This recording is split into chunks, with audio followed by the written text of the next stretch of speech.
I M a fish. হ্যাঁ চলতে থাকো চলতে থাকো চলতে থাকো চলতে থাকো। চলে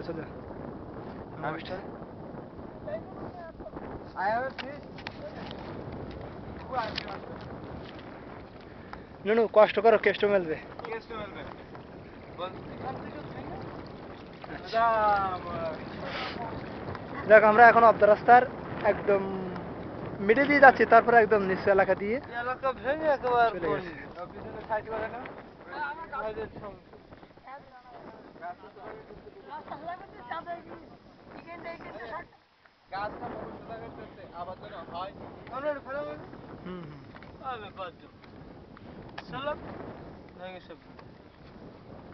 এটা কি ছিলাম তাহলে অফ দ্য রাস্তা থেকে ওই